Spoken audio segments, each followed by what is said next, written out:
En 1998, la communauté de communes a pris la compétence sentier communautaire en reprenant d'anciens sentiers ONF. Elle gère à peu près 400 km de sentiers qui s'étalent sur les 8 communes qui font la communauté de communes. Il y a à peu près 20 sentiers pédestres et 20 sentiers VTT. Le responsable Frank Fetzner, a été embauché en 1998. C'est lui qui chaque année propose des aménagements sur les sentiers, comme de refaire des passerelles ou de remodeler un sentier qui pourrait s'avérer dangereux.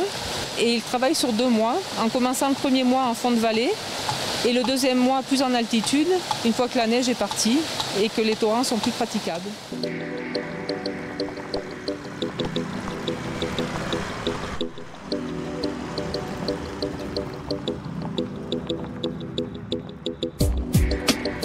On a l'avantage quand même donc déjà d'être équipé d'un 4x4 pour pouvoir accéder aux différents secteurs et on utilise tout ce qui est pistes forestières, etc. pour se rapprocher au maximum des itinéraires. Ça nous facilite pas mal la tâche, mais c'est pas toujours le cas, quoi. Voilà.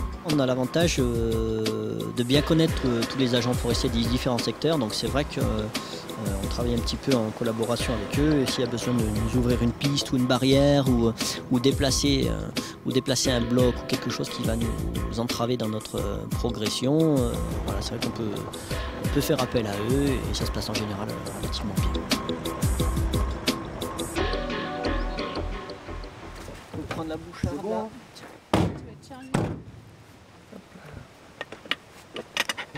L'image que l'on a de l'entretien des sentiers, c'est la personne qui parcourt les chemins avec un pinceau pour baliser, un sécateur pour couper quelques branches. En fait, c'est vraiment un travail physique qui nécessite une vraie endurance, où on est amené déjà souvent à faire beaucoup de marches avant même de commencer les travaux. C'est pour ça que dans l'entretien d'embauche des saisonniers, j'insiste vraiment sur la capacité physique et la motivation des candidats qui ne s'imaginent pas toujours le travail que ça représente. Ils se définissent souvent comme sportifs aimant travailler en pleine nature et au grand air, mais il s'avère que certaines années où des saisonniers ont trouvé le temps long pour arriver à la fin des 2 mois de travail. Pour le chantier de la passerelle, entre le chemin d'accès et le chantier, il y a environ 800 mètres avec le dénivelé qui est assez importante là, juste au pied du chemin. Et c'est vrai qu'on transporte des planches en 3 mètres qu'on va redéligner, qu'on va retronçonner sur place. Et c'est vrai que déjà faire un aller-retour avec une planche, les premiers vont bien, les derniers calment vraiment. Une planche là comme ça de 3 mètres en bois relativement vert, on va dire, ouais, c'est une quinzaine de kilos.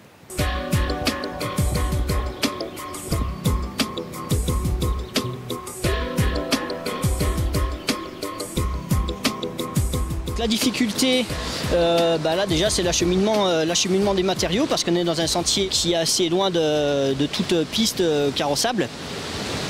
Donc là on a déjà eu une journée de travail pour acheminer tous les matériaux, les bois, tout ce qui est poutres, planchers et jambages de la future passerelle. On est sur le sentier du lac du Lauzet, donc c'est un sentier qui est situé au-dessus du hameau des Grangettes. Il y a un torrent à franchir qui a un étiage assez haut en intersaison. Donc là, on va réaliser une passerelle pour le franchir et que tout pratiquant puisse utiliser ce sentier à toute saison. On va commencer par débiter toutes les branches de l'arbre là. Comme ça, on les met sur le tas, on met le tronc ici et comme ça, on est tranquille pour continuer la ribot. Allez. On a eu l'ONF qui nous a martelé 3 arbres. Donc là on les a abattus, on les a ébranchés, on va écorcer les troncs, les mettre en travers du torrent pour pouvoir réaliser le support de la passerelle.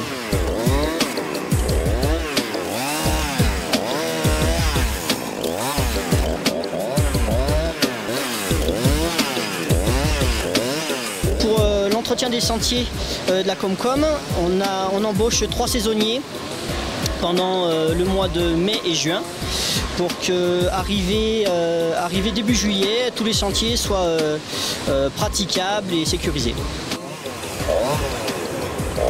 Le passage du torrent n'est pas évident, les pierres sont glissantes, il y a du limon.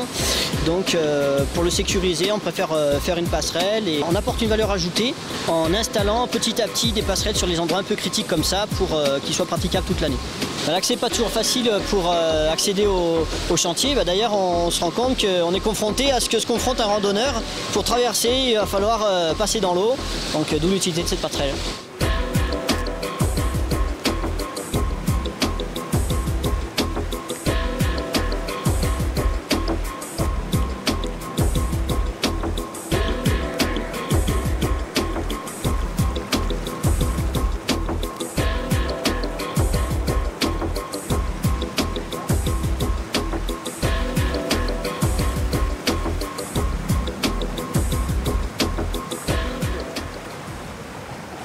profession, c'est pas plus difficile pour une femme des fois pour... Oui, c'est assez physique quand même, mais moi ça me plaît bien. Et c'est vrai quand on manipule les caillasses, c'est un peu lourd quoi, mais ça va avec les gars, ça se passe super bien, j'aime bien quoi. On est dehors, travaille en extérieur, on a des projets intéressants. C'est un travail qui est physique bien sûr, mais on est au grand air et ça c'est pas mal. On rend service un peu à la communauté. Voilà, donc dans la continuité de la construction de la passerelle, on met les traverses qui vont supporter les jambages. Donc la difficulté, c'est de les installer sur des troncs qui sont pas délignés en scierie, hein, c'est des troncs bruts. Donc il faut les mettre de niveau, réaliser des chanfreins dans le tronc pour que la traverse soit de niveau.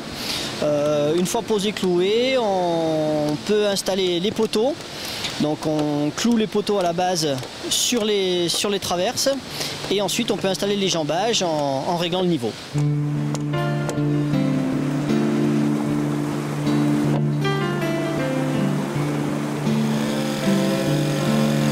L'entretien des sentiers, c'est permettre dans un premier temps la pratique de la randonnée dans de bonnes conditions et en sécurité, mais c'est aussi la préservation d'un patrimoine local. Il ne faut pas oublier qu'il y a à peine une centaine d'années, c'était la principale voie d'accès pour aller d'un village à l'autre, pour se rendre au marché, pour aller à l'école, ou bien se rendre dans les champs, dans les alpages, ou alors sur les différents secteurs de chasse et de pêche. On enchaîne celle-ci.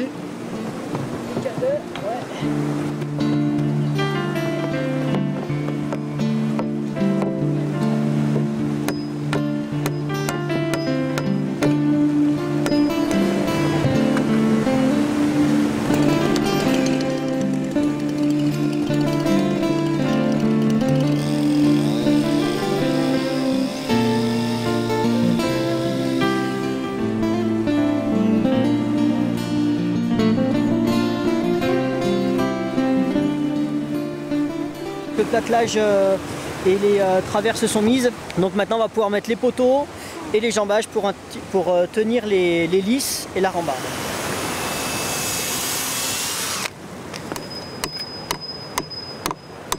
La nature, la montagne, les Hautes-Alpes, c'est merveilleux. Moi je suis normande et je suis arrivée par hasard pour bosser il y a des années et c'est trop génial quoi. Ici c'est grandiose, le grand bleu tous les jours, c'est fabuleux et donc du coup travailler sur les sentiers c'est une bonne passion et on met à rude épreuve tous nos savoir-faire et c'est génial. Donc là il y a à peu près encore 2 heures de travail. 2 heures de travail pour finir d'installer les poteaux, clouer le reste du platelage, les traverses et installer les rambardes et les lisses. Tout est réalisé en mélèze, donc pour assurer la continuité, que ça ne pourrisse pas trop vite. Une passerelle comme ça, ça peut tenir une bonne dizaine d'années, une bonne 10-15 ans. On va pouvoir mettre les jambages qui vont permettre de régler le niveau du tout fini et on va pouvoir ensuite apposer les lisses et les rambardes.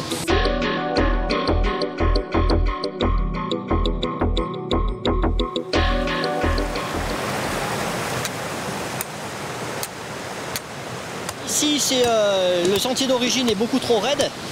Le 3e tronc qu'on a battu tout à l'heure, on s'en sert donc toujours écorcé pour éviter qu'il soit attaqué trop vite et qu'il pourrisse pas trop vite. On s'en sert pour le mettre en travers, faire une descente en pente douce jusqu'à la passerelle. Donc voilà, pour sécuriser et rendre encore un peu plus praticable cet itinéraire.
on vient de poser une plaquette VTT, c'est pour indiquer les directions des sentiers à emprunter.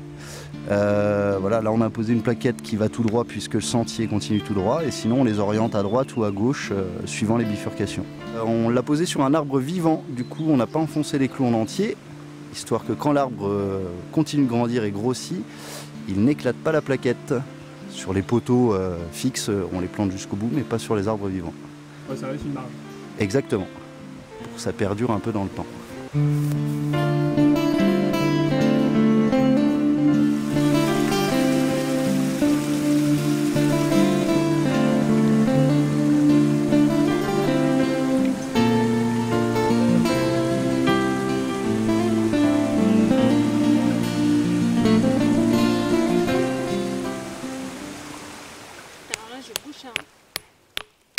L'ancienne marque pour en faire une belle nouvelle.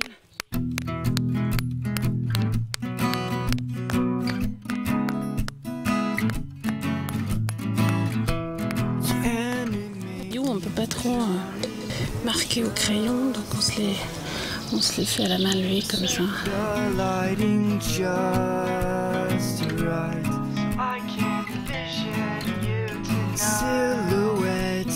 Let me trace you, remove you from your canvas, for only I to view. J'ai effectué un marquage de balisage pédestre sur une pierre. Donc voilà, il faut être précis. Normalement, la norme, c'est 9 sur 2 cm. Et après, sur les marquages sur les troncs, c'est plus facile. On pose un pochoir et on marque au crayon et après, on passe la peinture. Là,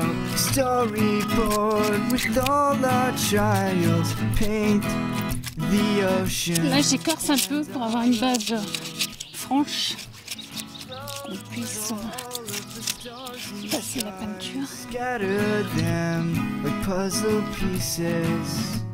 So I can see the reflection in your eyes and adore the beauty that's Alicia.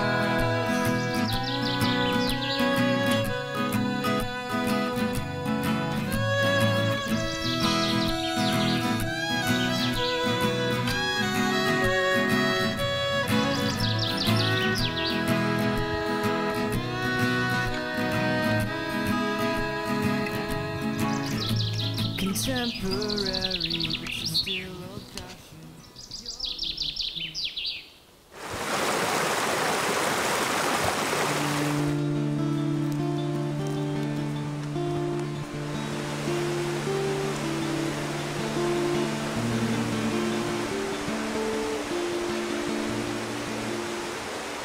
Dis-moi Franck, elle est toute neuve, toute récente cette passerelle là? Oui, ça c'est une passerelle qu'on a fait donc, il y a 15 jours, hein, donc début juin, on a attaqué ça. On est sur la commune de Saint-Crépin sur un circuit VTT. Donc circuit VTT numéro 2. Ça rejoint le hameau, en gros, le hameau des Aymars jusqu'au hameau du Pontet qui est un petit peu plus loin. Donc là, la problématique ici, c'était de franchir ce torrent qui était un passage à gué. Et donc voilà, on a voulu rendre un petit peu plus praticable ce tronçon.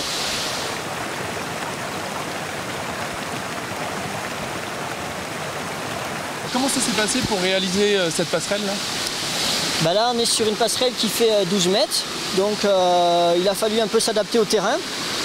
On a dû donc abattre des arbres dans la forêt que l'ONF nous avait martelé et déjà commencer par les arrimer aux rochers qui étaient sur place. Donc tu vois, on a 2 rochers sur l'embase du côté Le Ponteil, 2 rochers la base sur côté Aymars et un ancrage au milieu sur l'îlot central. Ça a nécessité 4 jours de travail à 4 personnes, y compris l'acheminement du bois. Bon, c'est un ouvrage qui était nécessaire à cet endroit parce qu'il existait une passerelle qui a été fabriquée par les habitants des Aymars et elle avait disparu il y a déjà une trentaine d'années. Donc ça fait 30 ans que les gens passent à gué ici avec le débit qui est assez important en intersaison. Donc voilà, on a trouvé que c'était nécessaire de faire cette passerelle pour pérenniser l'itinéraire tout au long de l'année.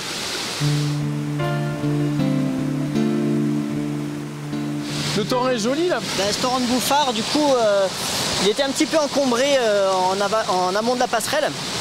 Donc une fois l'ouvrage fini, on a fait un petit nettoyage sommaire en remontant sur 100-200 mètres, histoire d'enlever toutes les branches mortes, les arbres qui étaient en travers, etc. Donc c'est pour ça qu'on le voit bien dégagé. Donc en fait l'utilité principale c'est d'éviter s'il y a une crue exceptionnelle que toutes ces amas de branches viennent se coller contre la passerelle par exemple, fassent un bouchon et risquent de l'enlever ou de créer une inondation de part et d'autre.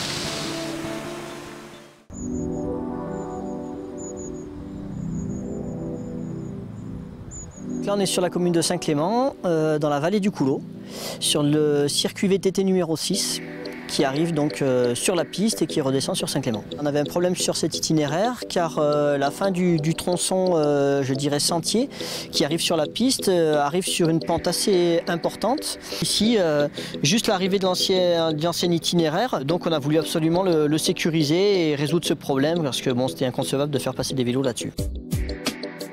Voilà, donc sur la partie haute, on a été obligé de dévier la descente du sentier original pour partir un petit peu plus dans le rocher de l'autre côté qu'on a creusé et pour avoir une descente en pente douce jusqu'à la piste et voilà, et exclure tout danger. Donc là, pour mettre ça en place, on a mis à peu près 3 jours. Donc le plus gros travail a été d'apporter des pierres jusqu'ici. Parce que comme vous pouvez voir, on est juste dans du vieux schiste qui est en dégradation. Donc il n'y avait pas de pierre en dur, je dirais, pour pouvoir faire un mur en pierre sèche et supporter l'ouvrage. Donc on a dû remonter la piste sur environ 1 km jusqu'au premier torrent et faire des allers-retours avec un véhicule pour amener des pierres et pour pouvoir confectionner tout ça. Si on observe bien tout le ferraillage pour maintenir le mur en pierre sèche, donc le ferraillage qui est déjà percé dans la roche et enfoncé à la masse pour maintenir tout l'ensemble, le pied de l'ensemble en fait, pour pas que le poids des pierres amène tout dans la descente, dans la pente.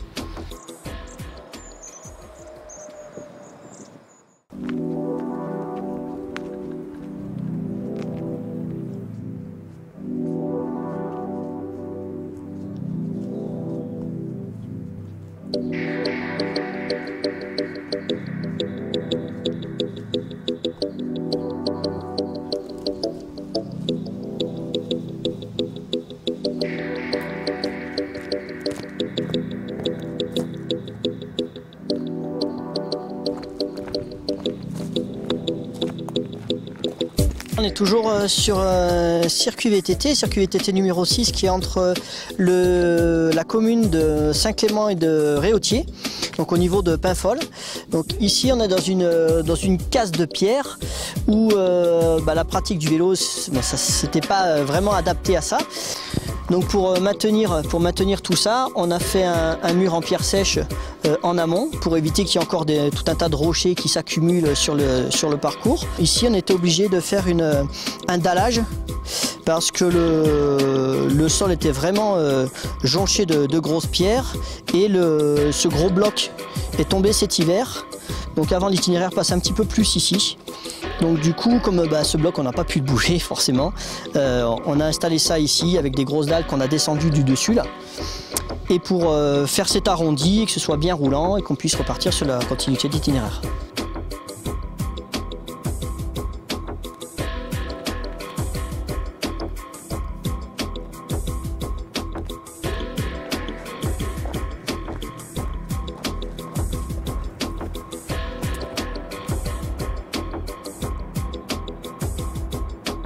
Même tarif, on est à quelques mètres de la ravine qu'on a vu tout à l'heure où tout est descendu.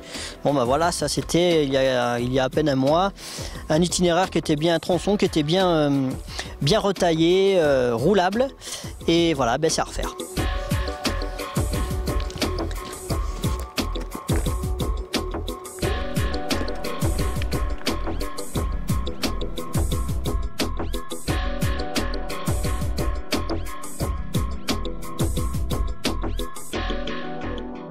On arrive sur toujours l'itinéraire numéro 10 sur la commune de Risoul. Donc là on a eu un tronçon qui nous a donné pas mal de fil à retordre parce que c'était une ravine qui était absolument pas praticable, à peine à pied. Donc toujours pareil, la même problématique, hein, du vieux schiste qui se dégrade et qui descend dans la ravine. Donc là, à l'époque, passage à pied déjà délicat avait été impossible.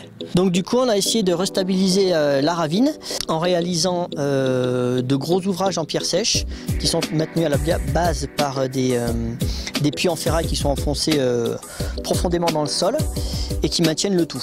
Donc à partir de ce moment-là, on arrive à avoir un profil de chemin qui est assez large et qui permet la pratique du VTT. Voilà, donc là c'était un gros boulot parce que toutes les pierres, toujours le même problème, avoir des pierres qui soient assez costauds pour faire un mur en pierre sèche, faut aller les chercher. Donc là on était les chercher dans cette ravine-là. Donc voilà, il a fallu transporter tout ça et la mener jusque là-bas avant même de commencer de faire le mur.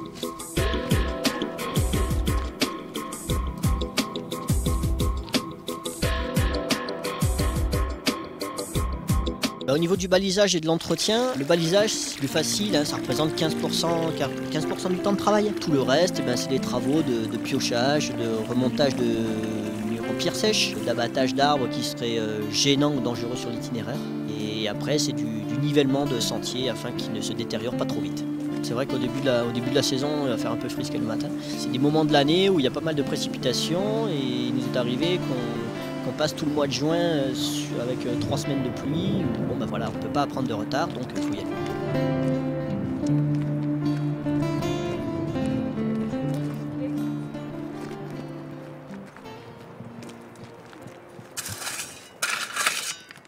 J'aurais dû me garder la grosse pierre.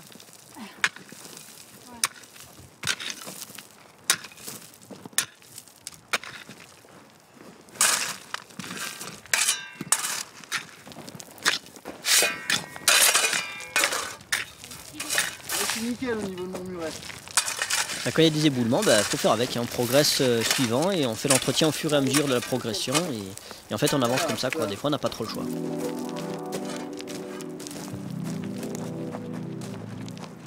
Les altitudes auxquelles on est amené à travailler, ça oscille entre 1000 mètres, hein, fond de vallée, ça monte jusqu'à 3100, 3150 je crois.